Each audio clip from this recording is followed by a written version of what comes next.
Welcome to Hospitality 360, number 26, halfway to the year. I mean, unless I'm not counting right, but I think I am.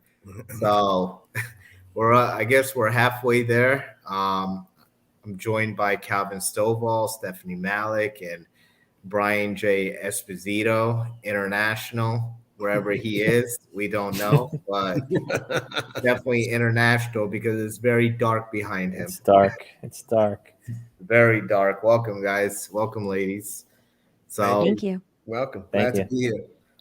yeah, I mean it's been a very eventful week, I gotta say, and it really started out by being a good week, and then last night, our good friend, our board member, superstar, rock star, Christopher Meyer had one hell of an event that I don't know. He had the Georgia state senator there. He had the city councilman.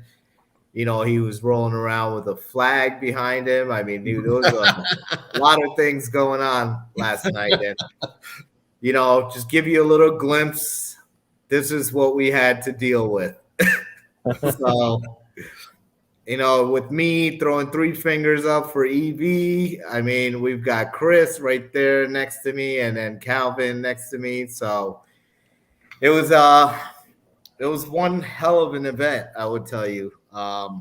Packing everybody in, great show. Veterans Day. I mean, he did a lot. Donated a check to the Wounded Warriors Project. Heard a great story by one of the Wounded Warriors veteran. Where his team didn't make it back from combat. He was the only one. And I love the quote he said last night was, every day he wakes up, it's a gift. And, you know, I think I'm going to follow that as well. So Yeah. It was phenomenal. So thank you, Chris. Obviously, Chris is one of our platinum sponsors along with Surfer Quest on the show. We love you guys. We love you both. So everyone out there, belated happy Veterans Day. Welcome to the show. I'll probably start off with Calvin. I mean, probably everybody, you know, what's your mindset for our young entrepreneurs out there?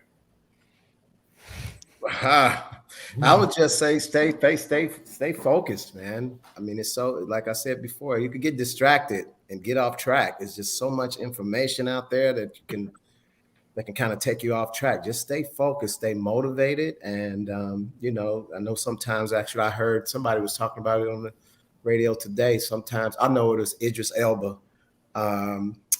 He was talking about how you can never give up. It can get dark sometimes, but you got to know where you're trying to head and keep that vision in front of you. And sometimes you may zigzag, but just never give up. Keep going. Yeah. He's a great actor. They have a great movie that he produced on Netflix right now that's pretty hot. The Harder They Fall, which is a cowboy movie with pretty much a black cast. It's doing really well. And he was so cool. Yeah. So cool. Yeah. The great Stephynie Malik. I don't know if you want me to answer this question because I might take the whole show. Do it. I'll go on mute and take a look. Brian's like, you know what? Brian texted me and said, Stephynie, can you talk so I can sleep? Yeah. You just have to spin it. Yeah. No, you don't have to spin it. That's the problem. All the entrepreneurs try and spin it. You need to ask for help, signal early, make sure you're crystal clear and succinct. It's okay to pivot, but don't pivot too early. You know, you really have to, like, for me, I just think you need to give so much more than you actually ask for. You know, it's actually a really interesting question, Ken, because this week, I've had so many, Brian gets this all the time. We talk about this all the time, but can I pick your brain? Hey, do you have 5 minutes? Hey, is there any really quick? Just put a quarter in the phone. I mean, like, it's crazy. And which I always want to help. I always am the first one like to jump on and be like, absolutely, I have 20 minutes now. But what are you asking for? Are you asking me to flesh out and vet your idea? What are you actually asking for? Are you asking for personal, your own stuff? How can you be better? How can you show up? How can you be more impactful? Are you asking me to disrupt and deconstruct your idea or vet your service? Like, be really clear in your ask and ask. Don't skirt. Like, ask. Like, when I send people text messages, I'm like, for example, if I send Brian a text message, I go, Brian, I have this technology I want you to look at. You may or may not like it. I don't care either way. Just tell me it's a waste of time or it's not a waste of time. He's like, I can do that in 5 minutes, or I need an hour and a half, do it on this day.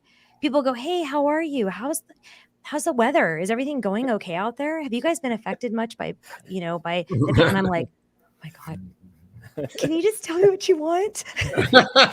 You start getting hives. Like, yeah, I just, and if you don't want anything, that's okay too. Just tell me, just go, hey, you know what? I really don't have an agenda. I just want to get to know you better. That's acceptable as well. But if I don't know the meaning of the call, or I don't know how to impact or affect the situation pretty immediately, I start getting, as Brian says, hives. Or just not far from the truth. How about so I have to ask you a question. So how long did Brian take when you told him that EV hotel? I'm not going to tell you what Brian's text message was unless Brian tells me it can. I can. It's not appropriate for this channel. That's why I love him, because he says it without saying it.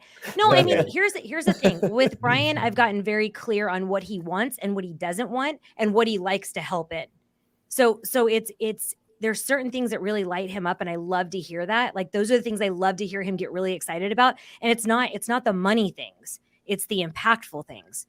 Yeah, exactly. But I also raise my hand and go, hey, Brian, like, we talked about this thing that was 100% e-commerce. I don't know don't call me for e-commerce, and don't call me about Bitcoin. Call Brian. Don't call me. Don't DM me. I just go, I don't know. Right. But yeah, I think that's really truly it. I think if you're going to disrupt and you're going to deconstruct, figure out your differentiators, know who you are, understand your strengths, understand your weaknesses, and for God's sake, say it. Go, hey, I'm not really developed in this area. I really want to grow in it, but here's what I really do know well. I think the power of intention and being really super transparent and clear with where you are is what entrepreneurs should do. That's good. Ooh, excellent. That's a mic drop. That's a mic drop right there. Yeah, that's a mic drop. Okay, bye. I don't know how you follow up that, Brian. Yeah, Brian. I don't think I should. And I feel like I should have opened up stronger. I'm like, whoa, I need to go back to my comment. He's like, next. Calvin, I have one more slot in my executive coaching if you'd like it.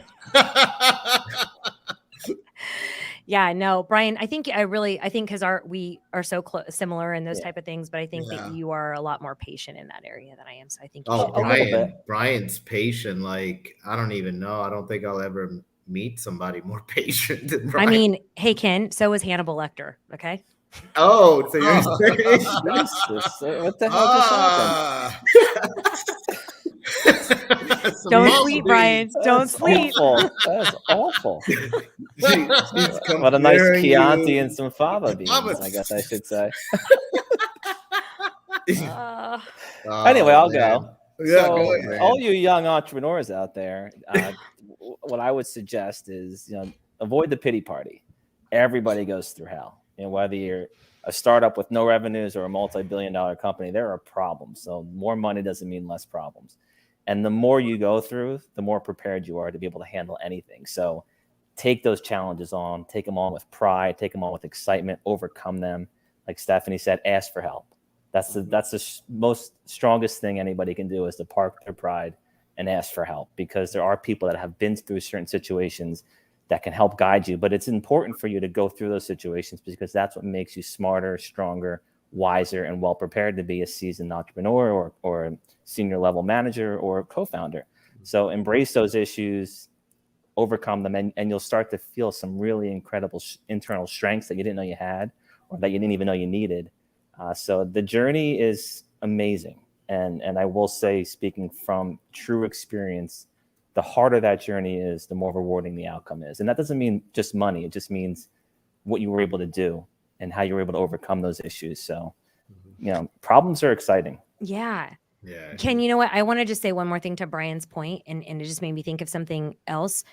I was often the youngest entrepreneur in the room, and I was often the only woman, and I was often the least educated, because all of our companies were right around Stanford. So it was always Stanford and Berkeley. We're right in the center of that.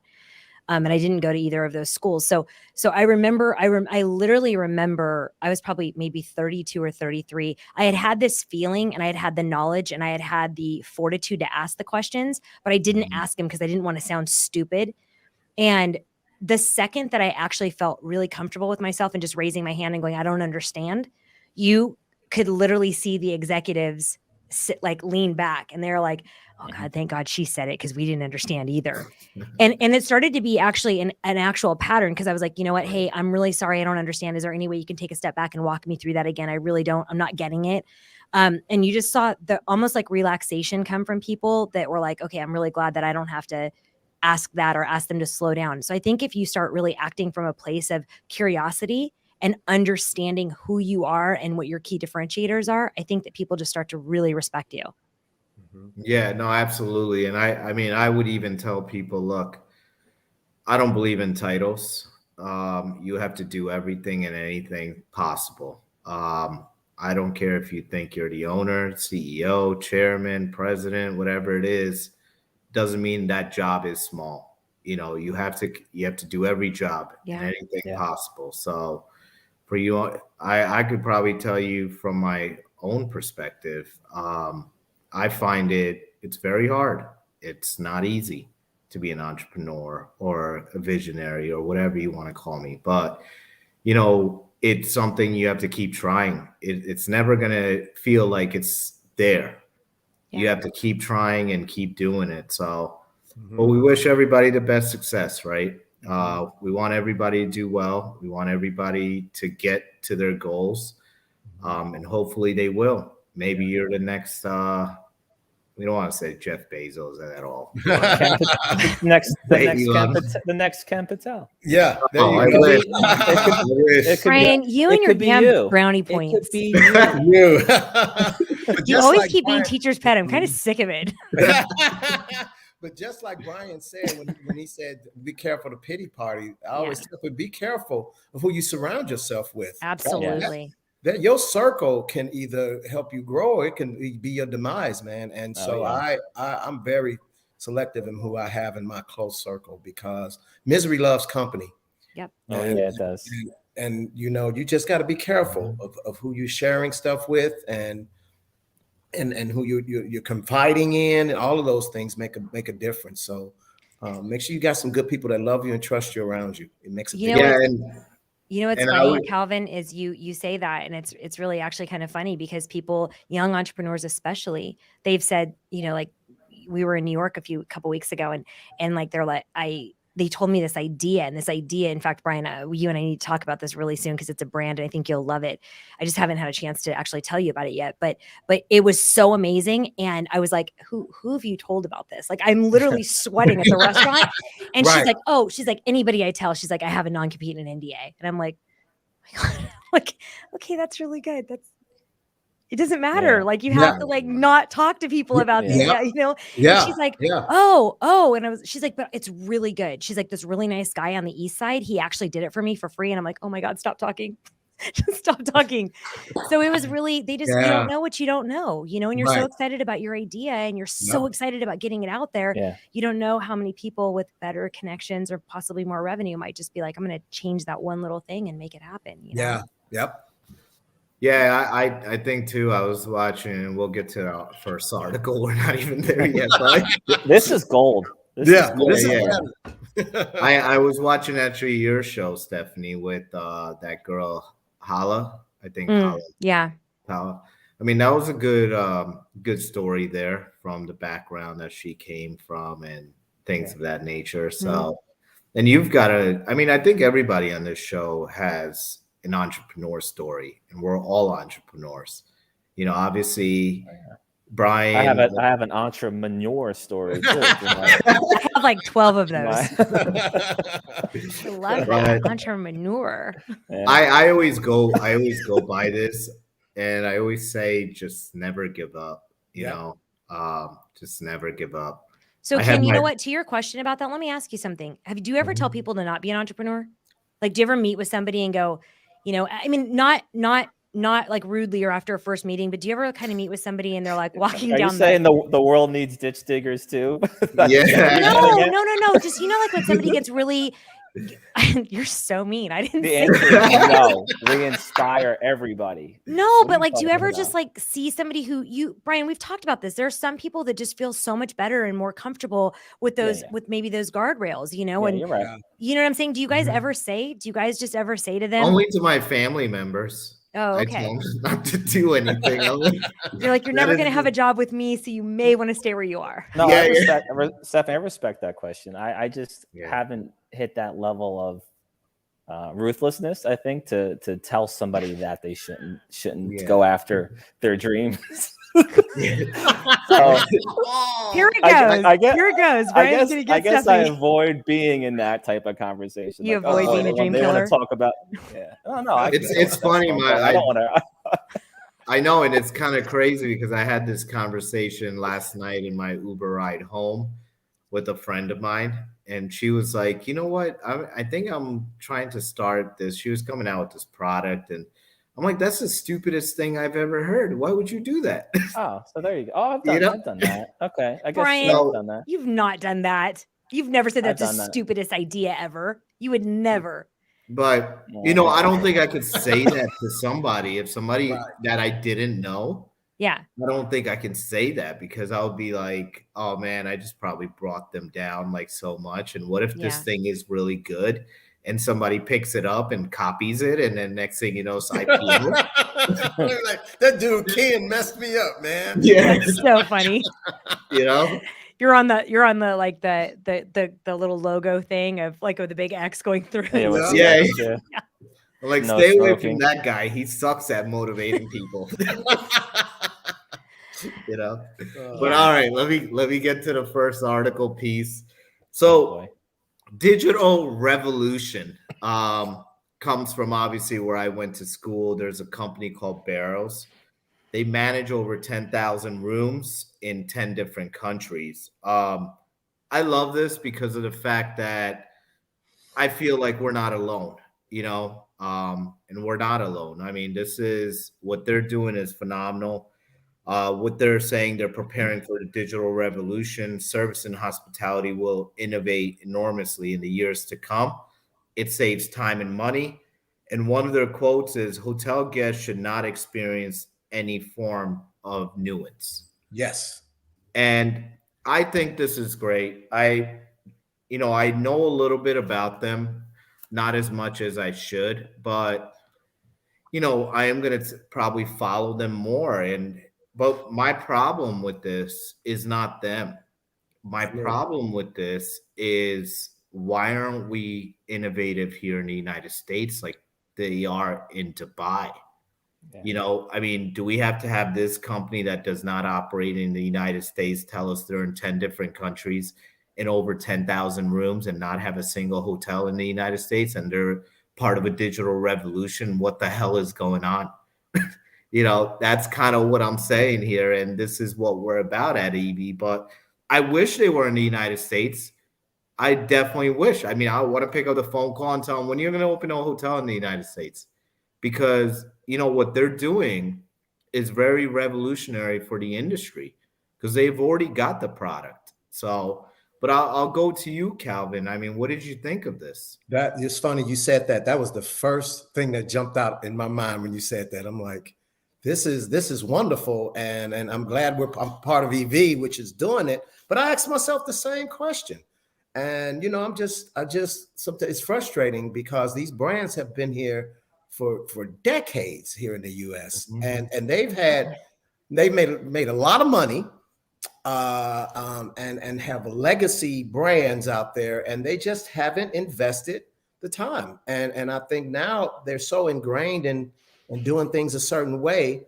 I think there are probably brands that want to do it, but carrying a load of trying to do it is just overwhelming to a brand that's so huge.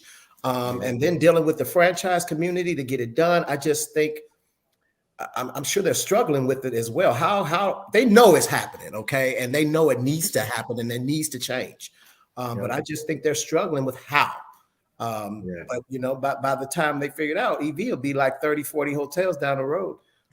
We hope. I have to tell you something on that brand thing, and I forgot to mention this in the beginning of the show. I had this amazing call this morning with top echelon people of an all-inclusive resort. They do great work, and it's funny. They say, I'm not going to mention the brand's name, but it's actually, they said that a brand that's doing the all-inclusive resorts reached out to them for advice for the all-inclusive resorts.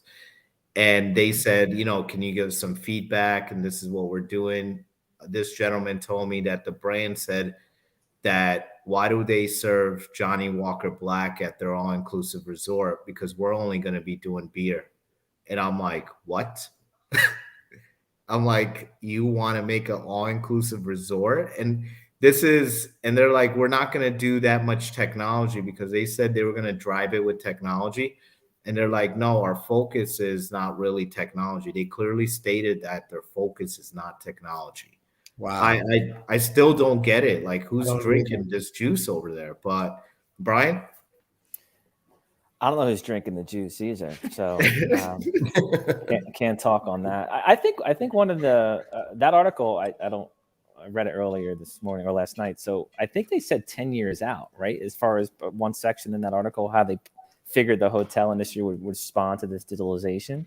Mm-hmm. So they know it's a long-term play, and Asia, Dubai, Singapore, Southeast Asia, they've been so ahead of the curve on so many different technologies, things that hit in the US now, they were doing 10 years ago. So that model is kind of traditional and normal. Banking, sports industry, gambling, the hotel industry, these are all industries that take forever to implement change.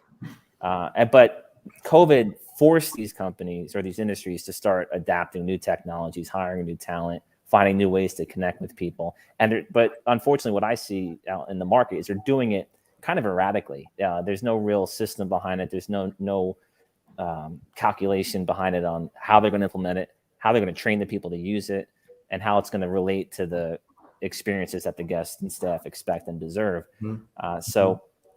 I think as you were talking, I was thinking, what's missing is interoperability. A platform that could work across all different hotel flags, where the guest has the same process when they're checking in, when they're going to their hotel, and how much of it can be technology where it doesn't become intimidating to a guest, because you're also dealing with, grandparents, parents, kids. You have such a wide gap of people that can use technology, people that are intimidated by it, kids that don't have access to it because their parents don't let them have devices. So there's a lot going on where it's not an easy ask at all. But I'm glad to see that there is change happening in the industry. And I think we're always going to see that Southeast Asia, Singapore, Dubai market always be ahead of us, because that's what they do. And then we pick it up shortly after. Yeah. It's funny, Brian, you say that because it's, having been in the hotel industry for so long, we know the pain points, the things that drive people crazy. And it just seems like that it's some of those things they could take away. It should have been gone. I mean, but even if you put the technology in, even the basic mobile check-in, check-out, stuff like that, which is definitely is more convenient for the guest, but just make sure it works. Yeah. So, you make the problem you make it bigger when you tell me, hey, I'm gonna make it convenient for you, and it becomes a bigger inconvenience. It's just amazing how that happens. I feel like there's a Stephynie story coming. Yeah. Yes. Can't wait. Let's do it. Go, Steph. Go. No, I'm not going to say anything. Ready. You guys took my thunder. We're ready for this. So, one. actually, Ken, I only got halfway through the story because I'm so into data.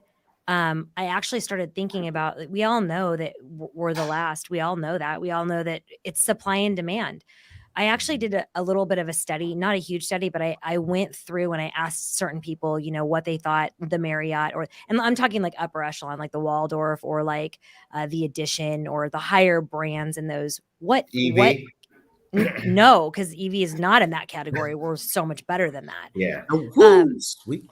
And so I was like, what is the nicest hotel you've ever stayed at? And most of them were like, oh, this Hilton in in New York. It's just absolutely amazing. I'm like, was it a Hilton? Like, was it a Waldorf? Was it a Hilton? And they're like, so we had that conversation a few times, and after 50 people, and some of them are athletes, but if you think about where athletes usually stay at a Marriott, Hilton, something like that, because they're usually with the team.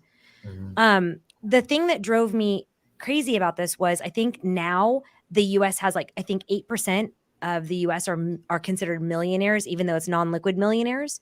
And I think 6%, 5 or 6% was in Silicon Valley in New York. So people don't travel for the technology in their heads. They can't think of the innovation. They can't think of, what could I have in my hotel room? What could I, what are some of the advantages for me to have? Where we all travel so much, we were like, oh gosh, it'd be really nice to have this, or it'd be really nice to be able to pull up things on your phone, or whatever it is. People don't have the supply and demand in the US. Outside of the US, in Singapore, like Brian said, Dubai, I don't know any rooms that business people would stay at that don't just have those as normal modern conveniences. Yeah. I mean, that's absolutely. That's a hell of a point. And that's a hell of a point. The disconnect between the expectations of what people are used to. Yeah, and that's a great point. I mean, so Ken, just to further that, everybody I had spoken to hadn't even stayed at like a Ritz-Carlton or like a Four Seasons. They were like, oh, I mean, really? I probably talked to about 10 people there. We thought older people stayed there, or we thought it's not a business hotel. It's, so they just didn't have that feel of how to connect with the hotel. Nobody knew what the Rosewood was. Not one person was like, oh yeah, Rosewood Hotel. Nobody knew. Yeah, so I just think it's kind of like what's important to Americans, keep in mind, I think only 27 or 30% of Americans have passports. I mean, that's that's giant. I know. Crazy. I know that same topic has came up before, that the Ritz-Carlton gets labeled as the old folks room. Yeah. The old folks hotel. So I know it's, and I don't, Bill Gates obviously invested into it. Mm-hmm. So right. See what happens. But, they've always, the Four Seasons has done well with technology, right? But I mean, we'll see, but nobody's going to do better with technology than EV. That's right. That's right. That's it. I mean, that's what we expect. I mean, they won't catch up. They can try. They can try all they want. I feel like that can't catch me. I'm the gingerbread man. Yeah. You saw what happened to him at the end of that story. Brian's like, has Stephynie been drinking? I can just see that. I'm jealous. I want to have what you were having. It's water, I promise. Well, it's water. Vodka, could be tequila, could be anything. Right, it's water. She's definitely spinning it today. We don't I'm in that mood. She's in that Friday spin it mood, but no, good stuff. I mean, I think we're going to, like Brian said, 10 years. I expect EV to be 1 year. We want to revolutionize this thing like never seen before. And if people don't know, we just got mentioned in the Hospitality Tech newspaper. So, and we were also in the Market Watch. So I think there's a lot of excitement. The guests want this. The visitors EV want excitement.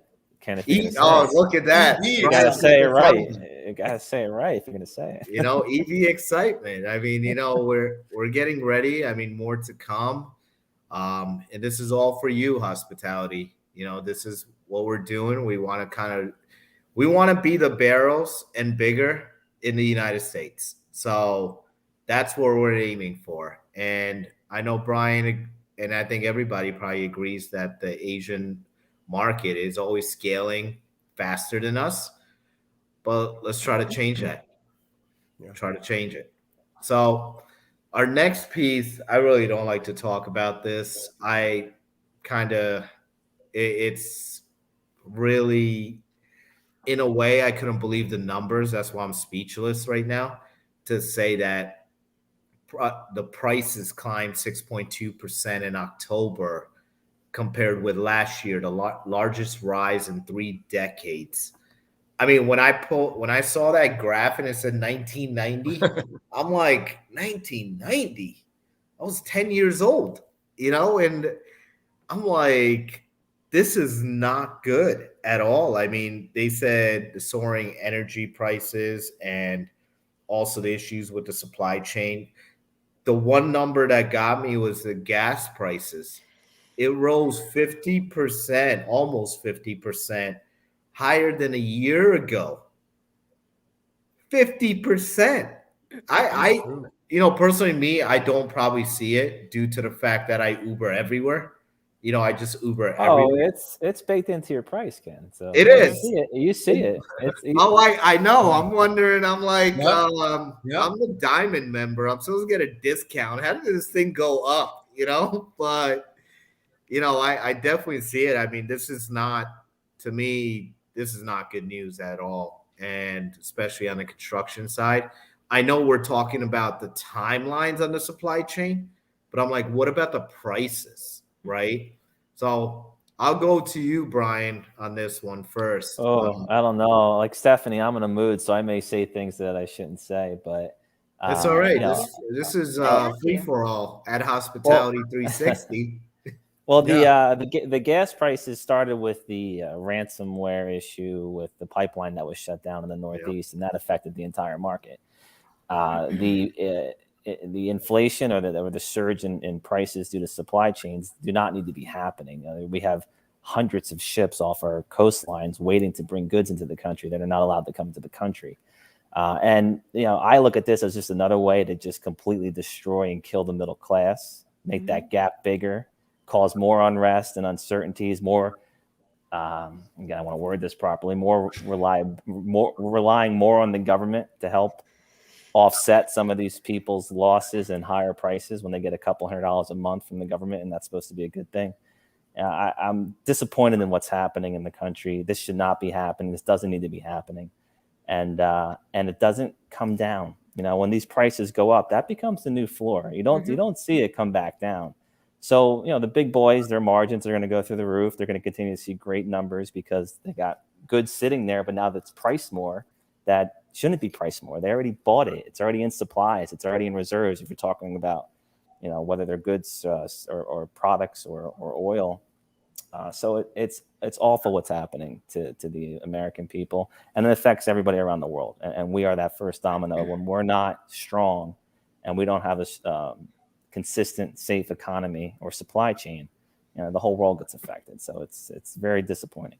Yeah, I mean, it's absolutely heartbreaking to me to know that this is actually happening. Because I mean, I talk to a lot of people on the line level as well, and I think it's hurting them in more ways than people can even imagine. So, Stephynie.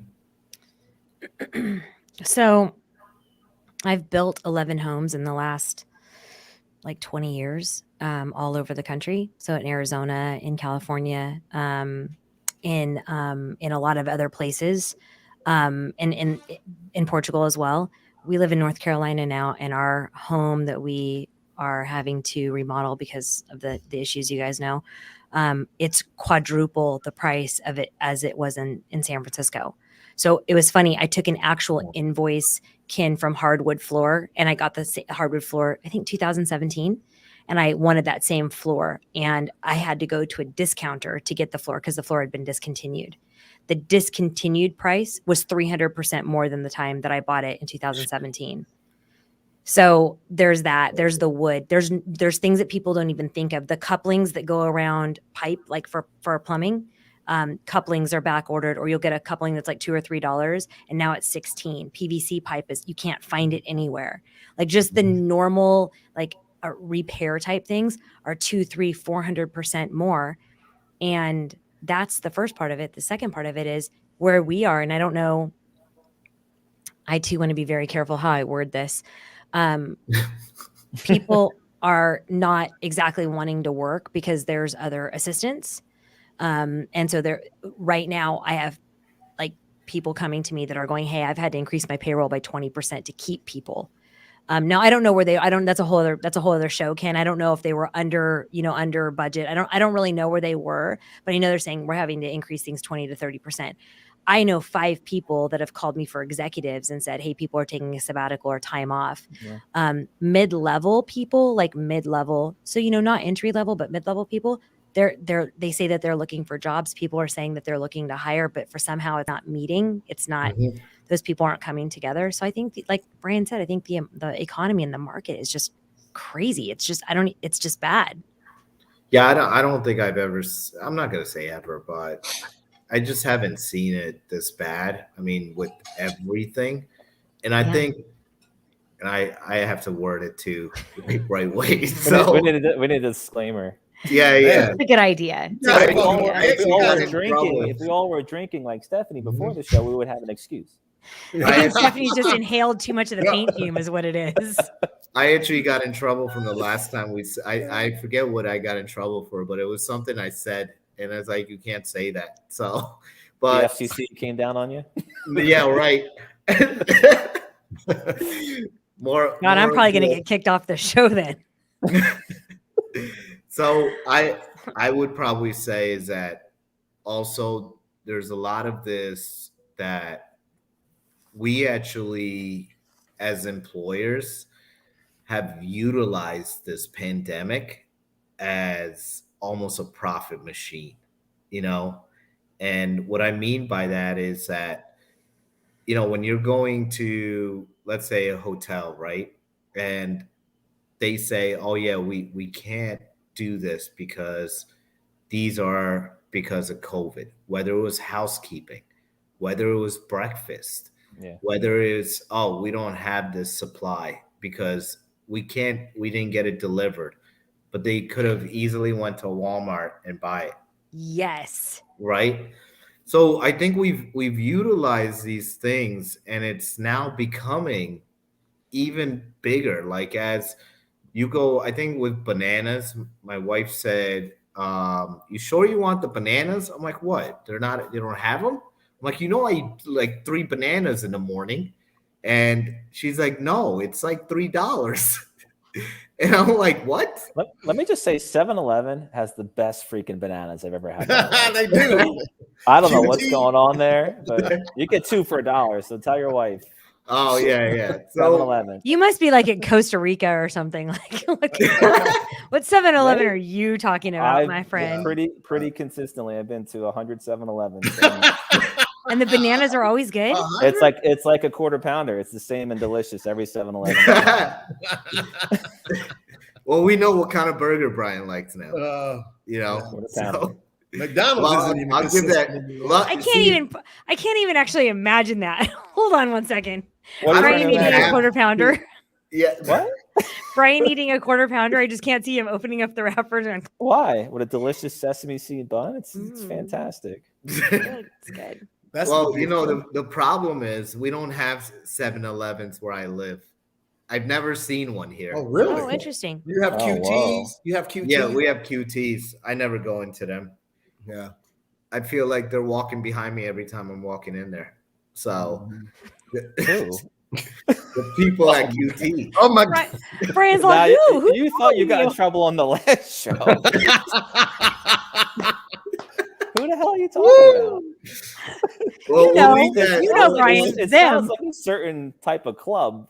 The QTs that are walking behind you. I don't know. They walk behind you every time you walk into that thing. They're like, hello, welcome to QT. Oh. Remind me not to visit your town ever. Oh man. Yeah. Stay away. They're opening new ones everywhere too around here. And I'm like, man, this is horrendous. But I love QT. Let me just kind of put it this way. Oh, you do. Man. Oh my God. We may need an attorney to attend our show. Yeah. Sponsor. I love the QT pizza. They have the sandwiches. They got the best milk. Now you gonna go through the menu? They have the best milk possible. The bananas are the best too. Wow. Oh wow. All right, sorry. So Calvin, well, man, I really don't have much to add. I think we beat that one up pretty much. You don't want to add anything about Pop-Tarts or anything? No. Oh man. Oh my God. Showing off the rails. Yeah, it's gone. It's gone. Well, I mean, Reel it back in. I just, I really don't have much. Really, I mean, it is disappointing. I mean, and having two boys, growing boys at 11 and 14. Trust me, I feel the wrath of the price increase when I go back grocery. It is real. The struggle is real, as they say. I know It it's is, horrible. man. I mean, Yeah. I feel bad for, like Brian was saying, the middle class. I really do, because you know what? I think people are just looking at it just because they're making a few extra bucks an hour. I mean, like, we raise the prices. Mhm. I mean, Yeah. it's just not it's easier for them to now stay at home and take care of their kids. I mean, we just kind of prove it day in, day out, Yeah. Yeah. But I do So say for the, go ahead, Ken. so yeah, my next big topic, I'm not obviously very, I would say, I don't have an MBA in crypto like Brian does, but I love crypto. I think people know that. And I'm a holder of this as well for the Shiba Inu coin. And I actually like this guy. I don't know him personally, but I feel like if he was working at a warehouse as a manager and he was able to throw $8,000 away without knowing what the hell was going to happen with this coin, and he walked away, I guess.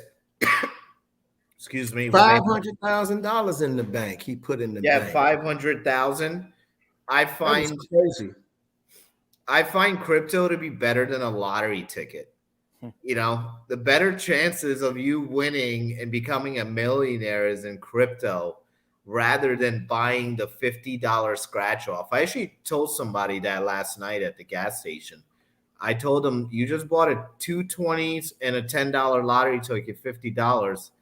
You were better of throwing $50 in the SHIB coin, and you would have made out instead of just wasting your $50. He's like, what is that? So I had him sign up for the Robinhood and the public app right at the gas station. And then he ended up buying the SHIB coin. So I feel like we totally need to move away from gas stations and 7-Eleven. I just feel like it's getting What's crazy. been going on with that? Yeah. What is going on? But it wasn't a QT. Thank goodness. You'll be hearing from them shortly. Yeah. But so I'll go to you, Stephynie, first on this. I haven't heard much about crypto and you, so we'll start with you first and figure out what your love for crypto is and what do you think about this guy, a warehouse manager, put 8,000 in. I mean, that's a hell of a gross profit margin right there. That is, man. So here's what I think. I think that when you focus on what you want and what you want to learn, I think if you focus on the positives, people are always saying, I don't have any money, but we've all seen the things on Instagram and Facebook where it's like, the $200 bottle of wine you have money for, but you don't have $200 for, an investment into yourself or, a workshop or whatever it is. You pay for what you believe in and what you want to focus on. And if you invest in those type of things, a lot of times you have a great return. I don't know enough about Bitcoin. I need to do a better job. It's literally popping up everywhere. To be completely honest, I'm embarrassed that I don't know enough about it. I keep getting offers to talk about NFTs and things like that, and I just point to Brian. But I don't know enough about it. I think it's amazing that he had that money to give and that he had such a fabulous return. And I think those are the stories that we want to focus on really growing who you are. What's he going to do with that money? Is it going to turn into something even bigger? Is he going to educate other people on what he did? I was actually going to try to find his name and number so I can call him and tell him, look, we have an EV hotel and you're more than welcome, to come there whenever you feel like coming and throwing that $500,000 in. But, I own the coin too. I've owned it for a while. And I believe in it. I'll tell you the reason why I believed in it. Because when it was created, 50-some% was given to India, part of their COVID vaccine relief. So that's why I invested.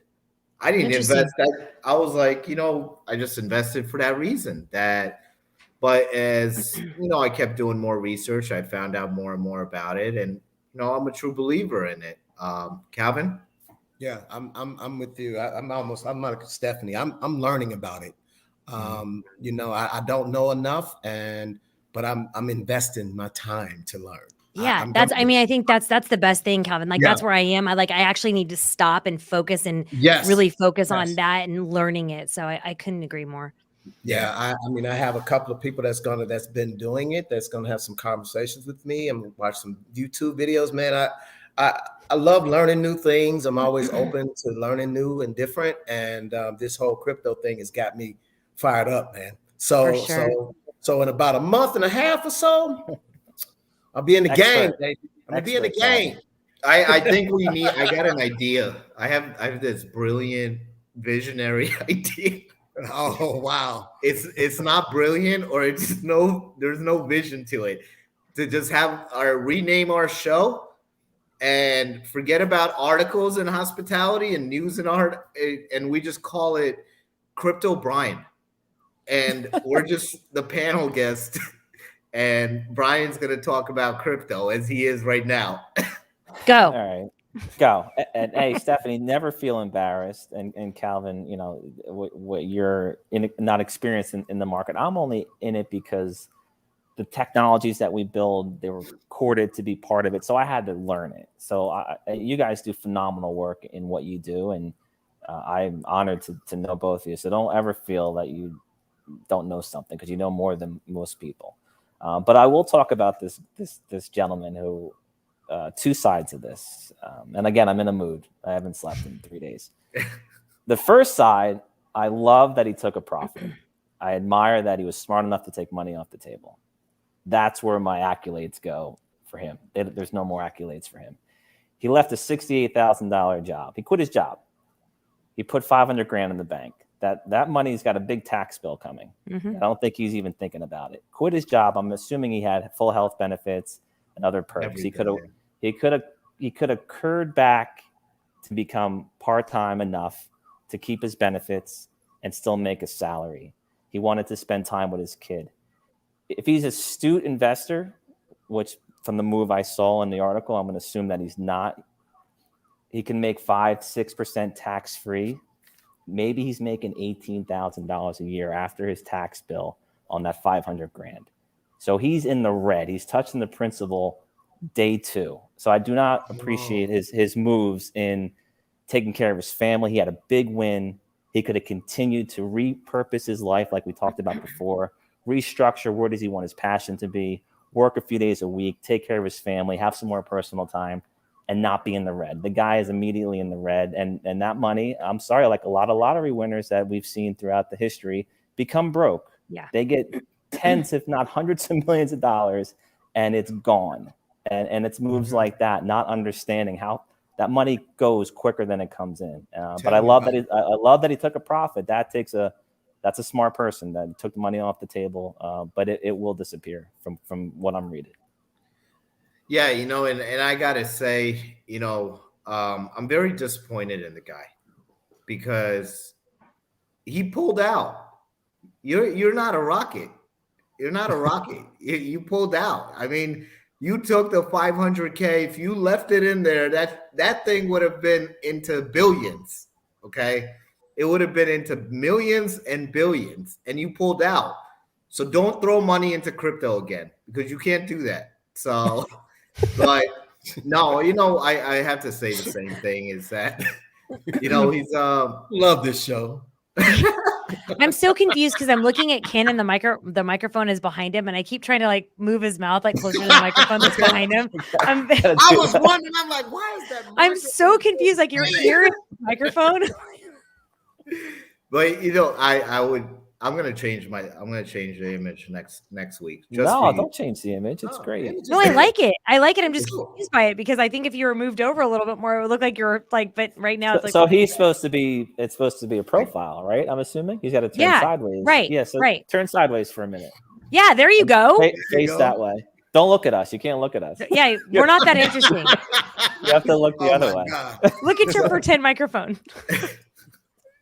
So I would probably say with this guy, he shouldn't have left his job, just the way Brian was saying. For sure. And what I've stated this for a while now, and I've said because of the crypto millionaires, okay? People ask, where are the jobs? Where did people go?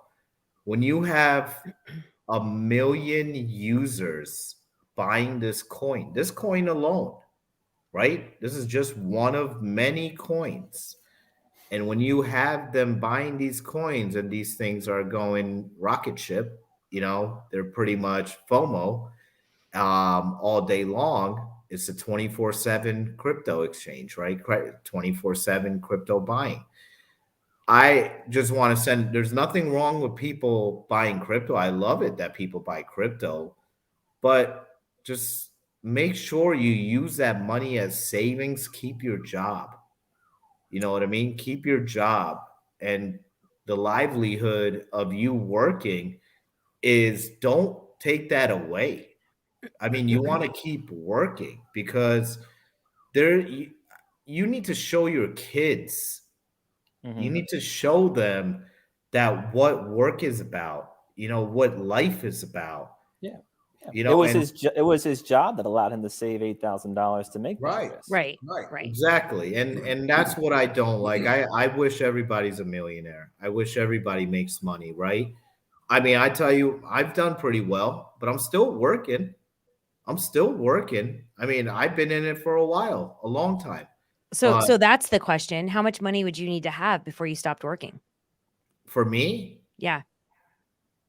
I mean, I don't think there's an amount. That's I've how been working. that's Brian. That's you too, right? Yeah, I've been working since I was I 14 wish it years old. wasn't, but yeah, Yeah, that's me me. too. Yeah, I think all of us are. It's the same thing. So maybe Yeah. that's the I'll- common. Maybe Yeah. that's the common thread of what an entrepreneur is, because you're so passionate. You love so much what you Yeah. do building. Yeah, You're the money's a building so byproduct. much. Yeah. Right. Maybe it's, you don't consider it work, or you don't consider it. Maybe this guy should have kept that as almost like a side hustle and continued on with Yeah. his. He wins. He can laugh and enjoy his day. Yeah. He can go to work with no Exactly. stress. Yeah.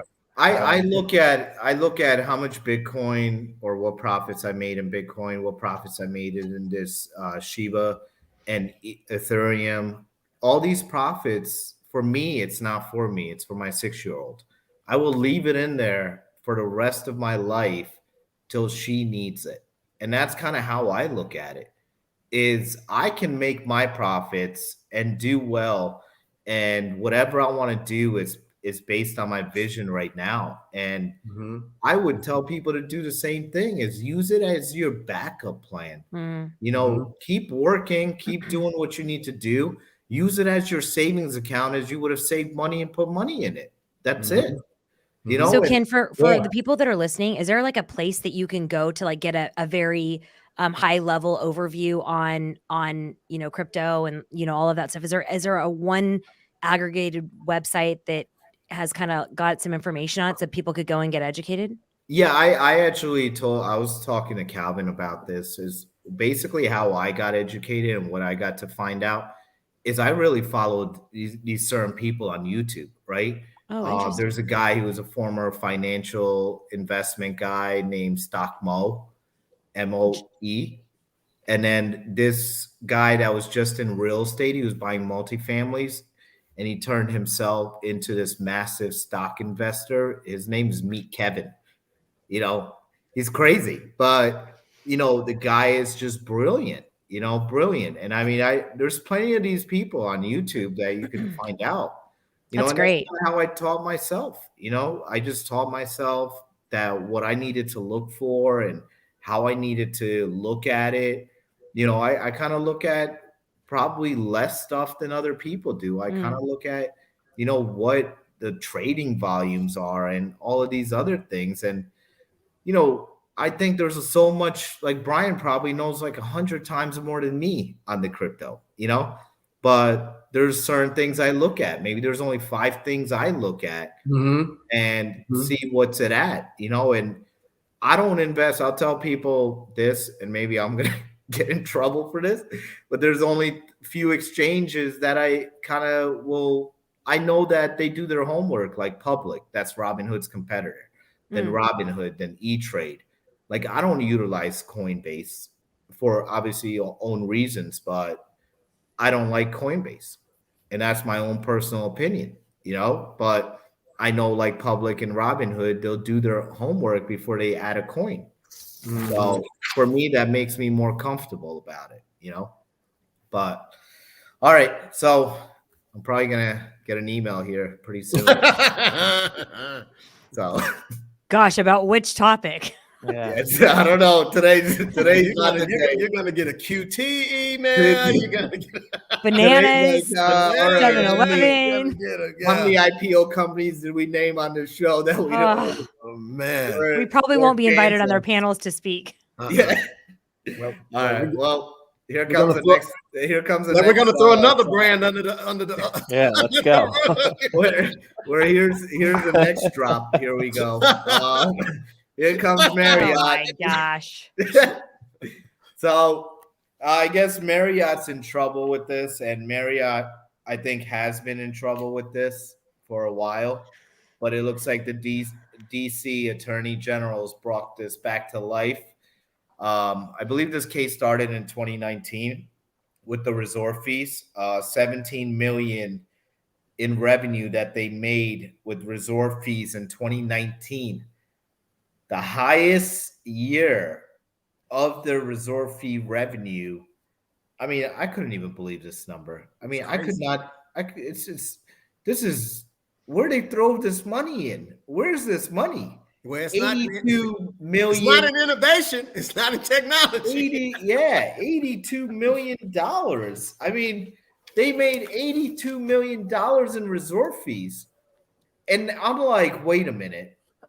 Do they even have resorts? Like, are they now they do these all-inclusive resorts, but I'm like, what resort fee? Like, where was there a resort in 2019 from Marriott that I could probably say it's a resort, but I don't know. I mean, for me to see this and then creating the all-inclusive resorts that they have now.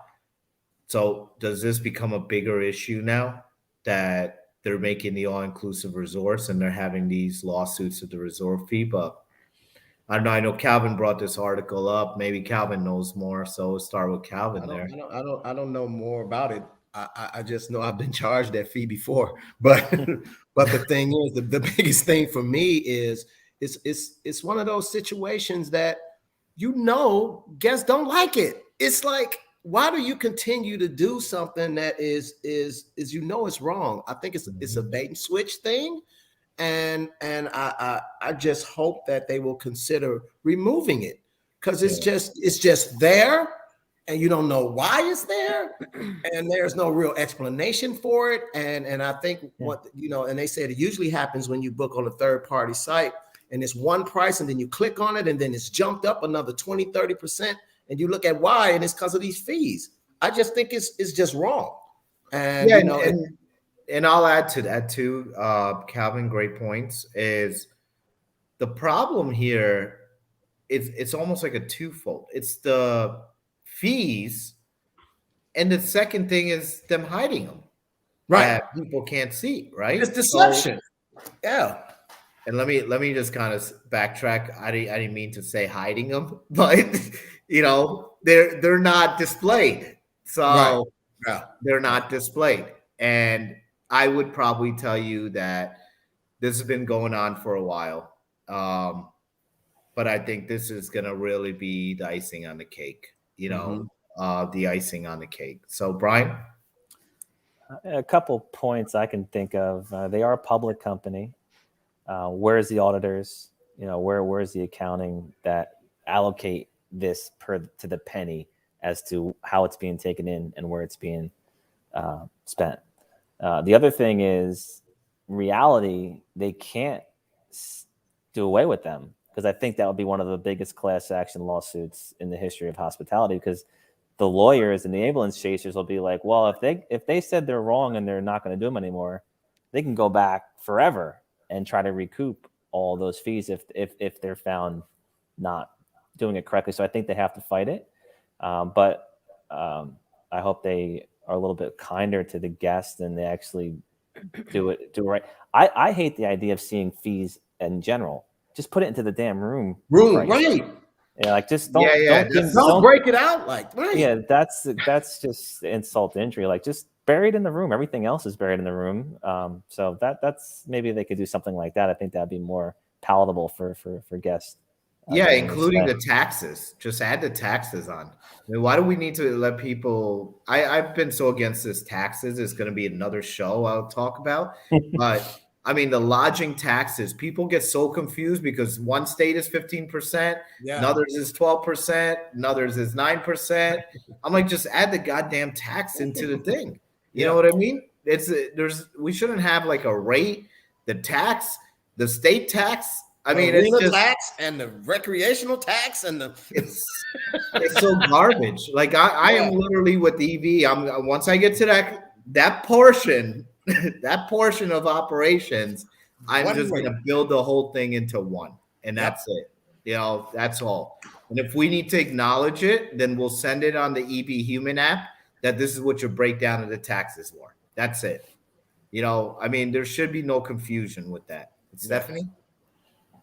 I can't comment on this one. Oh, come on. I can't. How about this? Let me do this. Let me talk about resort fees in general, but I can't talk about it with Marriott at this moment. We wonder why. Why? That's why Kim was like, why are you in DC, Stephynie? Why are you in DC, Stephynie? Why are you in DC, Stephynie? So here's the thing. This is what I think, especially right now with all of the stuff that's going on in media.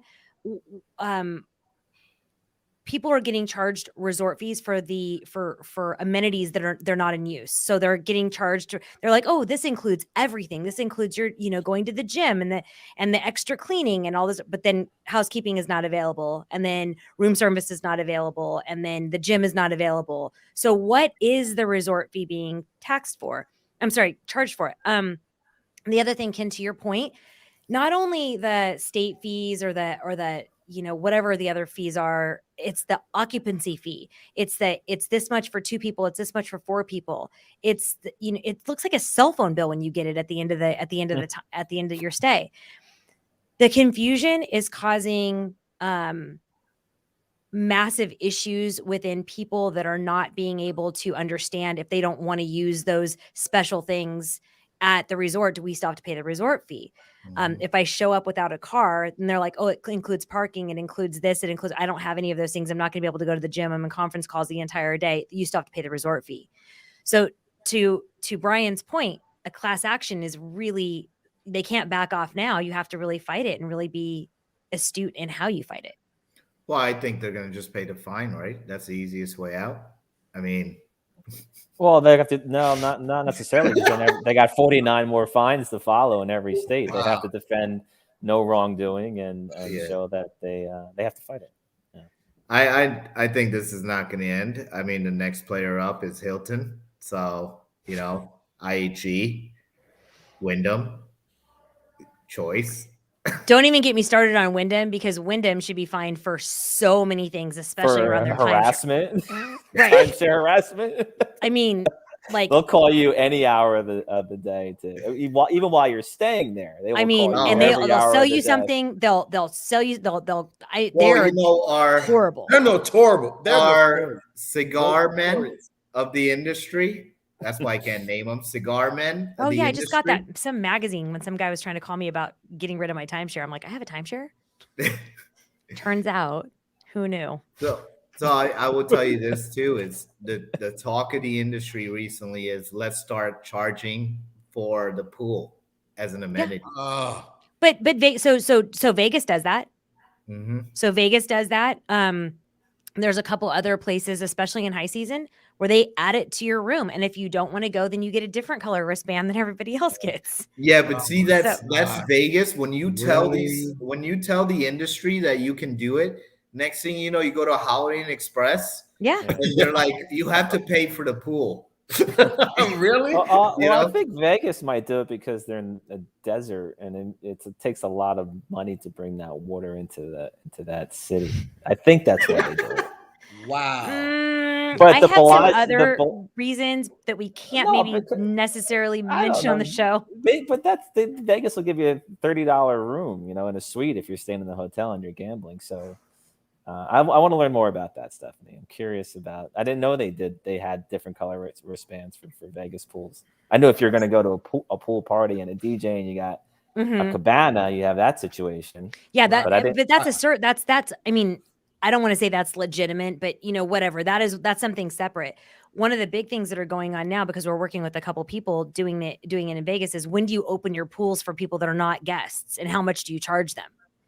So what, for a lot of people that maybe their pool was closed down, or maybe they didn't get revenue from that. Everybody's trying to figure out a new revenue model. So I know, like, not last year, Brian, but the year before, right before COVID, I know Mandalay Bay was opening up a new area where they were going to actually have like invites. So like the hotel bosses could be able to use it. Even if you weren't staying at the hotel, they could stay there for a price, et cetera, et cetera. Yeah, I think that's I don't know if it actually did it, but because I just had, so one of my good friends, Shannon McCallum, she was the VP of operations with the Aria Resort. And she was telling me that they were doing that. She knows a lot of people at the Mandalay as well. So that Mandalay Bay is a beast.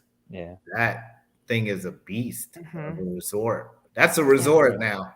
That's a That's resort. great property. And the new Virgin Hotel. Yeah. Beautiful property. Yeah, it is. Yes. It is. Oh, speaking of the Virgin Hotel, I connected with Ivy from the Virgin Hotel. Oh, Nashville. She's a rock star. Yeah, I love her. She's going to be coming on the show pretty soon. So awesome. Oh, that's cool. Excited to have that. So you guys, everybody's got to wear red. Okay. No, that's not going to happen. You can wear a red tie. Party pooper. Maybe. I'm gonna wear the red Houston Texans hat. Oh, that's cool. I can get you guys one if you want. You know somebody? You got a guy? I might know somebody. I know the guy in the shipping department that ships the products. All that hat shipments are stuck in port. Yeah, right. 16-week delay on that Texans hat. Oh, I actually saw the ad. And I'll tell you guys this thing real quick is I saw the ad from the governor of Texas, Abbott, I think his name is. Mm-hmm. And he's like, he put an ad up. Obviously, he didn't put up, but his team did. That he said for the shipping companies to get out of California and bring your shipments to Texas because California will be really delayed. He was really knocking California down. And he's like, bring all the shipments to Texas. We're much faster than California. And I really find that amusing. But I hope they get the advertisement to the captains of those ships. I haven't slept in 3 days. Again, disclaimer. It's a disclaimer on this. Is it like are you like delirious? Like beyond I feel like what we should have before we start the show is like a fever 15-minute check-in, and then we should all find out where we are and then put the disclosure under our name. Like we should just be like tired, excuse whatever. Oh, sorry for the typos. I think it's coming midnight. after this show. There's going to be a disclaimer put up somewhere. Yeah. Have to. So maybe across the whole video. Right. That's a good idea. Across put the anonymous faces on us. That's a great idea. Yeah. Brian, you're hysterical. So I love this news. I don't know if you guys heard about this. This was actually a partnership with it was Landry and NY Dig. I don't know if I'm supposed to say NY Dig or is it NYDIG. They have millions of customers, 500 locations nationwide. Restaurants include 60 award-winning brands. So what this is, it's a Bitcoin loyalty program between these two entities. And I simply love the restaurants they have. They have 60 award-winning brands. Morton Steakhouse, Rainforest Cafe, Bubba Gump. I have never ate there. But the Chart House. I mean, there's Don't more. Forget Del Frisco's my favorite. Del Frisco, yeah. Del Frisco's got some great Brussels sprouts. Yeah, they do. Oh, I'm kind of getting hungry now. Good people. Shout out to Heather Taylor, who runs the Del Frisco San Diego location. Like it. All right, there you go. Love There it, comes girl. Got a the Like it a little lot. intro. Got a There's little a pub. meaty intro in there somewhere. That was the Well- only like positive plug for any brand to show. Right? No, this Go show- Del Frisco's. Yay. So I would say, so the Fertitta, if I'm saying his name right, Tillman Fertitta, yeah. Fertitta, yeah. So this is a partner with the Fertitta family, and he's the owner of the Houston Rockets. I think there was probably 6 weeks ago, some maybe a month ago, that Senator Cruz from Texas said they want to utilize Bitcoin to the highest level because for their energy grid and other aspect. So it looks like he's buying in, but this is not.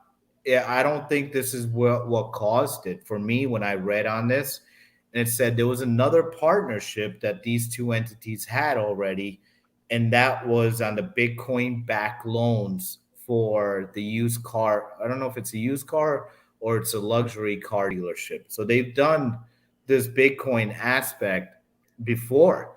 I think this just kind of tells a story of its own as what's happening here. It's more and more partnerships coming from Texas. You know, Mark Cuban uses Dogecoin for people to buy. People can buy his merchandise and tickets with Dogecoin. But this partnership, I mean, this is massive. This is just massive to know that, you know, you can become a Bitcoin loyalty member. So, I mean, Brian, what do you think? Love it. Landry's is a phenomenal brand. They own, like as you mentioned, so many great restaurant concepts and locations. He also owns the Golden Nugget. So the fact that can play in this space means that we'll be able to see this type of activity in casino floors or any type of gambling, which is great. You know, that's access to capital, access to an asset class. And for people this is what's great about what's happening in crypto. If I were to earn a reward by going to Landry's, one of Landry's location in a cryptocurrency, it doesn't, in theory, and again, we got to see the mechanics. If it was valued at $25 and it's still sitting in a digital wallet in that currency, which I'm not sure if that's the case, Ken, next week it could be $50. You know, and then the week after it could be 100, and then it could also be 0. That's the reality. So I early on when I started explaining crypto to people that didn't get it, I'm like, just look at it like it's a stock. It's a stock. It fluctuates. People buy, people sell it. There's a supply. There's a market cap. To me, it's like, okay, you just got a reward in stock, and maybe that stock's going to be worth a lot more one day. But I think the loop back, and in our case too, Ken, with like nodal cash and being able to use crypto inside of an EV hotel, you want to be able to keep the purchasing power inside of that brand. Yes. So I don't like Landry's rewarding somebody in crypto. I don't think they should be able to go somewhere else and use it. I think you want to find a way that the person feels valued and they come back and use it in your location or for your goods or services. Right. So Right. And Absolutely. I believe they in have that. to use it for Landry's products, I believe. I think so. Again, we have to see how it works and where it sits in your wallet and all that. But great play. I actually connected with Patrick Sells in that article today because there's an awesome opportunity for us to work with Dig as well. Yeah, I mean, it's phenomenal. I mean, they haven't even started the program yet, so I'm looking forward to it as well. I mean, I eat at most of those restaurants. I mean, I love the Rainforest Cafe, you know, especially like when you're trying to talk to somebody and a monkey running around. And the elephant's going, you know? So it's just like I have a funny story one day to tell you guys about that. Oh boy. It's not today. Can't leave us hanging. You gotta let us know what this story's all about. Oh, I mean, somebody freaked out when I took them to the Rainforest Cafe for the first time.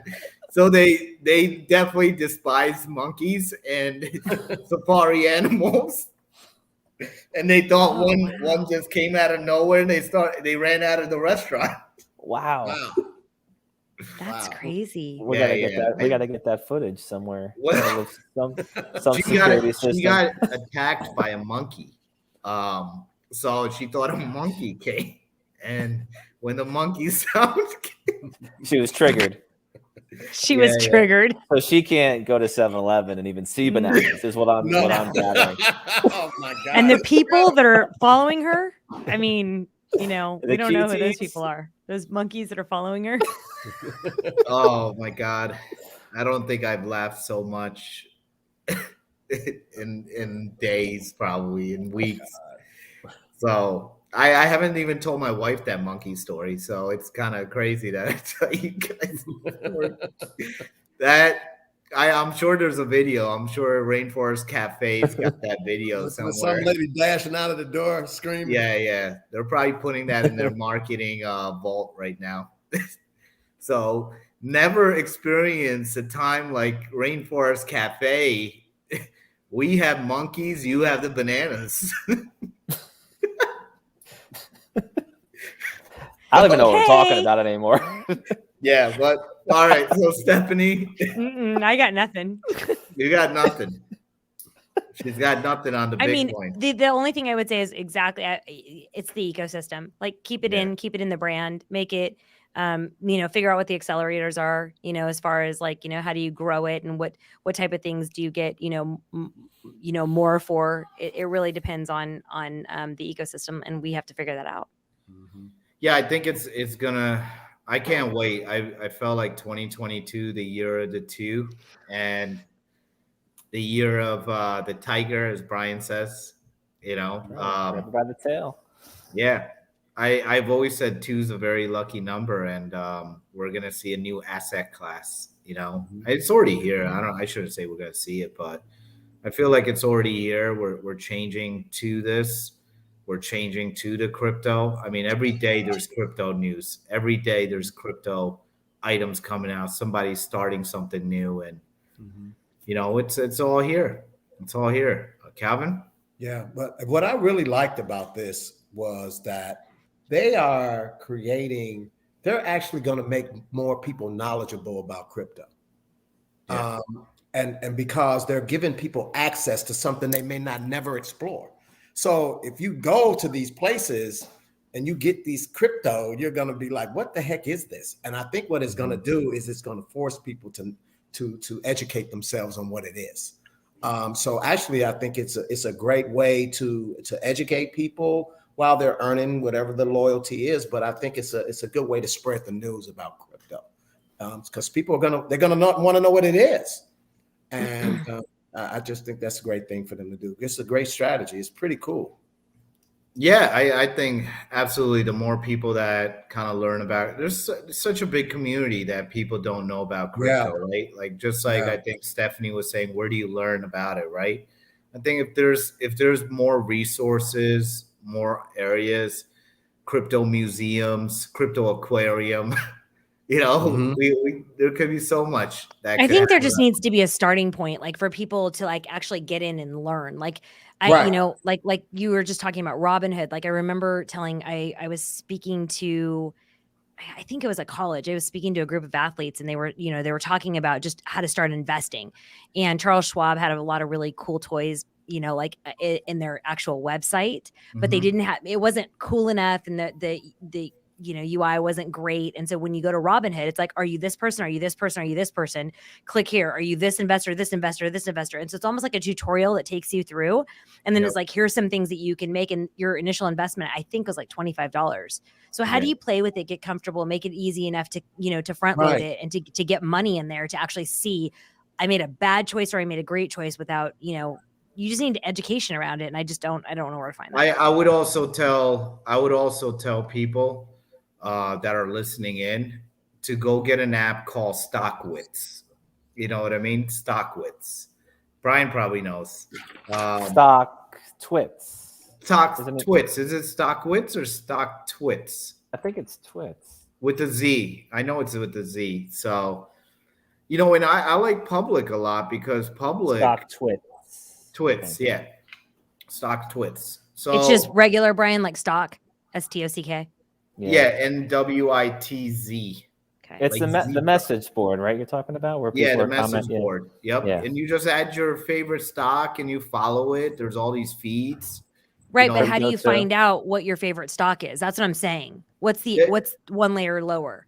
Well, there's ones. I think the one tab in there is what people are watching.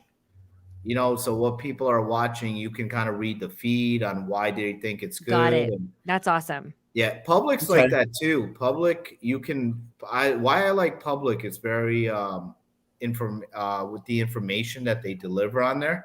It's like a social Mhm. media feed, you know. So I think it's great. That's awesome. You get to know what people are buying too. So, but good stuff. Good stuff. So, all right, guess we'll move on here. So I guess we're getting towards the end of the show. To the last piece, and we always save the best for last, right? We always save the best for last. I feel like today's been a crypto show, It is. This is Crypto Friday, man. right? Plus monkeys and bananas. Yes. And QTs and 7-Elevens. I think I'm gonna name. I think next week we'll have a special. We're gonna name it "Bananas and Crypto."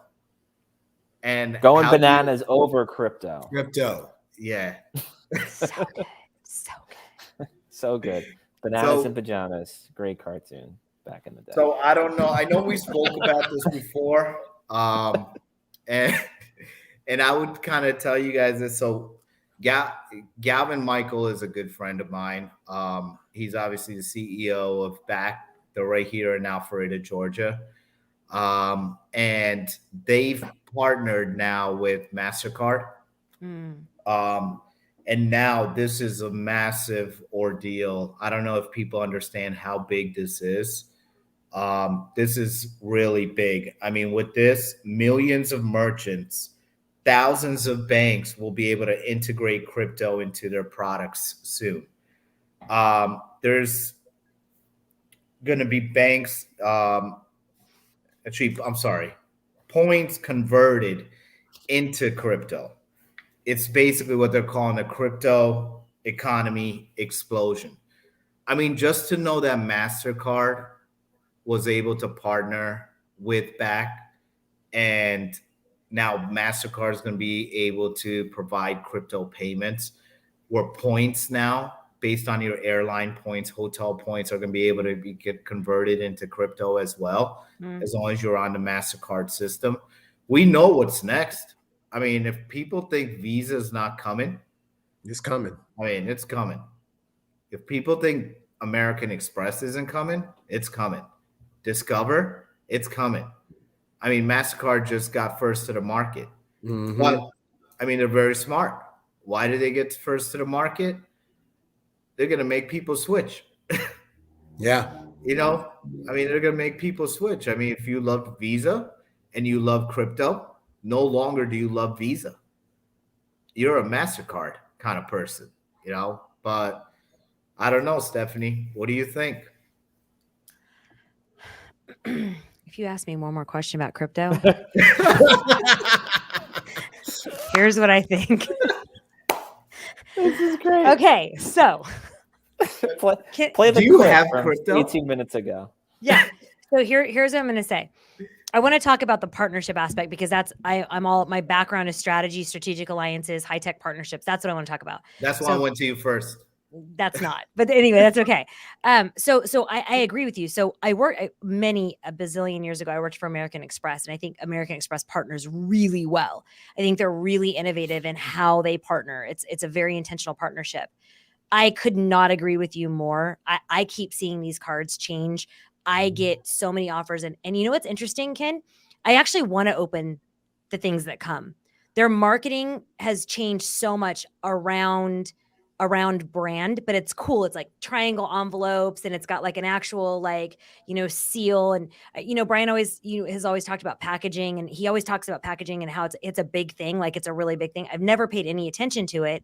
And now I'm starting to pay attention to it. The offers are intentional offers. They're not like bogus offers. They're great offers where you have to take a step back. My Platinum American Express card, I think, is $650 a year. And now some of the benefits that I used for American Express, they don't offer. Like, for example, travel insurance or travel, if your flights get canceled or, something catastrophic, they work really, really well in the US, but not internationally. Who would ever expect that from American Express? Like, wouldn't you expect American Express to be cancellation insurance and everything else? No, but MasterCard and Visa, like the higher cards, the black cards, the sapphire cards, they've really stepped up on these offers. So I think as they continue to expand, and crypto is so massive right now, especially with people that are investing in it, I think that the amount of awards and the amount of innovation around those cards, I think it's going to be completely hot. I think it's amazing. Yeah, I would tell you this, and I'll bring it back to hospitality now, right? And we go back to education, right? Is now people that did not know about crypto will definitely know about crypto. I mean, this is with this announcement, what I say on so many different scales, this is massive. Because just as we're talking, how do we learn about crypto? No longer will we have to talk about that. Because if you're a MasterCard holder, whether you're going to the bank, whether you're paying for something, and you find out that you're able to convert your points now into crypto, people will be doing their own research and people will be finding out more and more. People that are paying for hotel rooms, they're going to be able to know that they can pay with crypto. And people that don't know about crypto, now they're going to know about crypto. So, Brian? This was exciting for me to read because MasterCard or any credit card company would not make this announcement unless they got the gracing from the good old boys banking and merchant processing network that their global network will participate in crypto.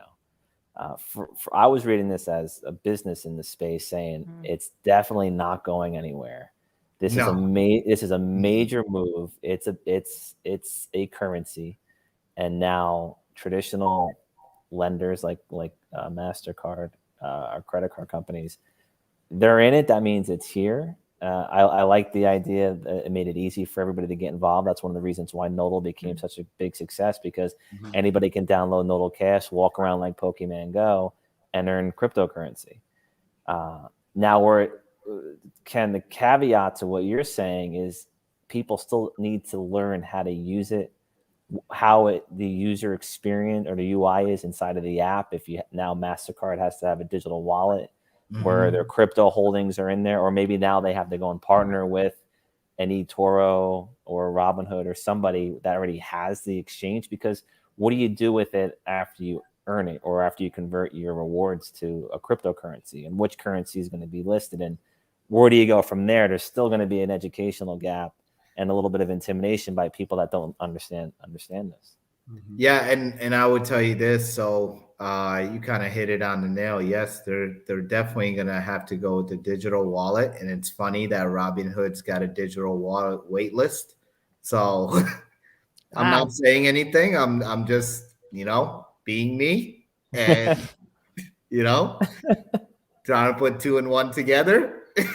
So it's we don't know what's coming, but maybe somebody could be a fortune teller today. So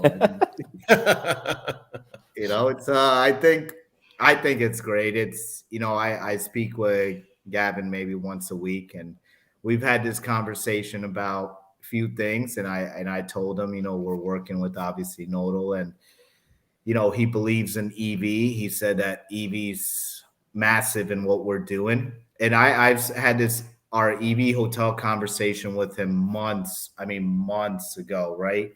And I'm talking Q1 of this year. And, he's like, you guys are definitely hitting it first to market. We've never had any conversation about MasterCard or anything like that, but, just a conversation of what we were doing in hospitality. And he said that, you're right on path. His exact words were, you're right on path. And, I never knew what he meant by that. But when I saw this announcement, I just said, look, whatever we were doing, we're obviously hitting a home run, because, we kind of hit it first to market with the crypto aspect, right? And the technology aspect. Yeah. And now people will get to know more and more about this. And I think, Brian, you're so right with the digital wallet. I truly believe that that's the next phase of this, right? That's the next phase of all of this right now. And especially what you're doing with Nodal Cash, and, obviously EV having a part of the nodal cash aspect. This is going to be huge. I mean, this is just going to be huge, where what we're going to be able to do with this industry, what the crypto means. You know, I'm teaching my 6-year-old now about crypto. You know, she kind of knows some of my holdings that I have. She's like, "What, Daddy, why are you always looking at that little dog on your phone?" That's your future. Yeah. It's like, because, you know, like every coin has some sort of dog on it, you know? The Floki coin, the Doge coin, the Shiba coin, it's got That's some sort funny. of dog on it. But so, Calvin? Yeah, I just agree. I agree with everybody, man. I think it's fire. I do. And you know, again, I just think it's going to become more and more mainstream, and people are going to get comfortable with it. And I just love the idea. What I really like about it is, like a company like MasterCard doing this, it's going to give access to people that, again, that might not have never even thought about getting involved in crypto. It is going to you're going to have to get involved in it. And the knowledge base, I think MasterCard, and like Brian mentioned, there's going to be a knowledge gap there. There's an opportunity for somebody, even MasterCard. Imagine the loyalty that they're going to have with these people. I mean, they can create a MasterCard crypto university online. I mean, they could teach people how to do this and just create a level of loyalty and stickiness that no other brand can have. Yes. Yeah, I mean, it's going to be amazing to watch. You know, I mean, just sit back and watch. I mean, of all these things, I mean, I don't think this is stopping. I mean, just because of this one agreement right here, I think this scales everything to another level. Yeah. I mean, just scales it. I just can see the sports industry playing a part. Who knows what the Super Bowl looks like? Yeah. But just to the NFL, just to let them know something before we end this show, is there's an EV coming in Phoenix 2023. Yes. And there is a crypto play there. Yeah. So just to give you an idea, okay? Just to give you an idea, we can house a lot of crypto. We can house a lot of crypto. Crypto fantasy football. Yeah. There you go. There's another one. So, but thank you guys for being here today. Thank you. It's always a pleasure Absolutely. to have you guys on. It's always a pleasure to have everybody else on and, you know, watch us throughout the world. So thank you for everything. Our show is sponsored by Surfer Quest and CCC Contractors, Closers, Connections, and Chris Meyer. Great job on your event last night. Looking forward to the next one. I know you said we needed to invite Stephynie, Malik, and Brian J. Esposito to the next one. So I'm giving them an invitation for the next event. It's going to be, he wanted me to kind of state this, is that his next event is the closeout event for the year, and it's basically thanking everybody for being part of the chapters throughout. I know he's in conversation of creating more chapters, but the current ones are Richmond, Virginia, Tampa Bay, and Orlando and Atlanta. I know North Carolina is coming up, Texas is coming up, so he's doing great stuff, good stuff. So congratulations, Chris. And I know, so I extended the invitation to Stephynie and Brian now.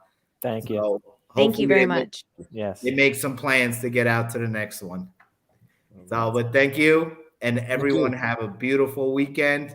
Yes. And we're 2 weeks away now from Thanksgiving. So Right.